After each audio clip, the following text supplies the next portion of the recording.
Some digital projects create millions in enterprise value, while others struggle to make any tangible impact. A recent Accenture research shows that only 13% of digital transformations ever delivered their targeted value. So what makes high-impact projects so different? Over the last decade, I've seen endless examples of both scaling and struggling digital transformations in PE portfolio companies. So here's what I learned about digital projects that deliver great value. So let's take a step back. Most private equity portfolio companies have what they call a value creation plan. These are the set of initiatives that the executive team and the PE sponsors believe will result in significant growth in enterprise value. Value creation plans are driven by the board and have a short set of initiatives with very clear value targets. For example, companies commit to delivering, say, $10 million in EBITDA or free cash flow from better sales effectiveness, then $5 million from a new e-commerce initiative, yet another $10 million from reduced SG&A, and so on. The magic of these value creation plans is that they are often managed with the same accountability and rigor as normal business operations. Just as the head of sales is accountable for delivering their revenue forecast, and the head of manufacturing for their on-time delivery metrics, the company holds the leaders of key change initiatives accountable for delivering their own EBITDA targets. If your project is supposed to deliver $2 million in savings, that will be assessed and measured. Many organizations even set up a value creation office or value management office reporting to the CEO or CFO for the purpose of managing the value creation plans. Value creation results are then reported monthly or quarterly, and budgets and resources are allocated to the best performing projects from a value perspective. Initiatives that fail to deliver to the value targets may be stopped. So going back to the original question, what makes high-impact digital projects different from science experiments? It all has to do with the value creation plans and value management offices.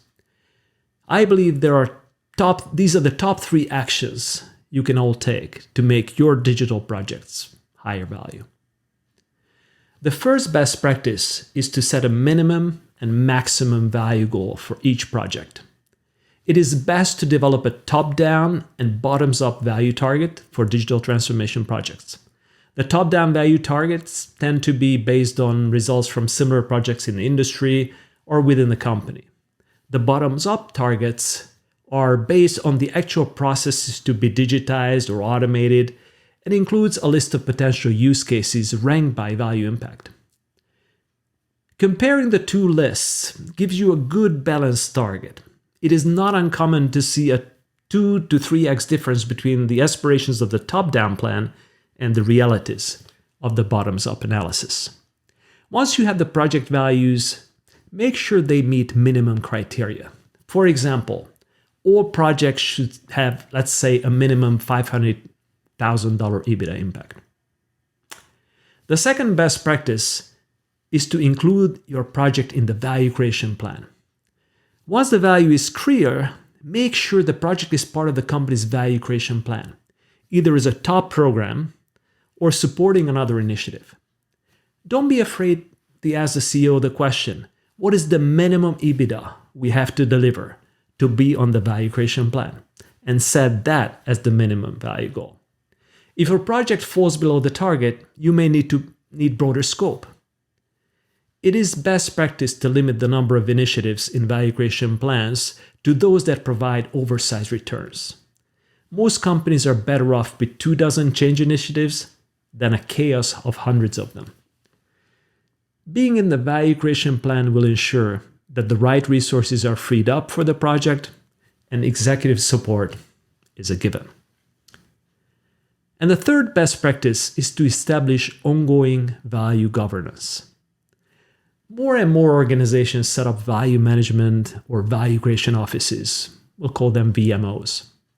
In the private equity portfolios, these VMOs tend to report to the CEO or CFO.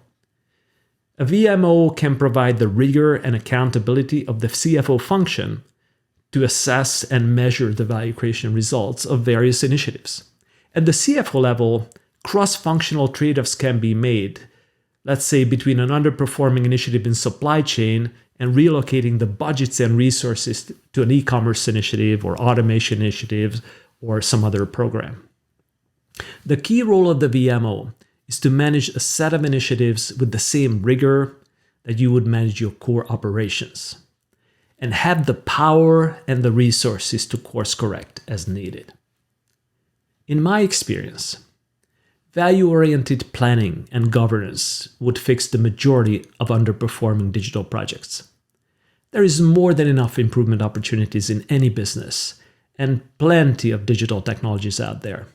So let's be smart about them and use them to the maximum value creation. Talk soon.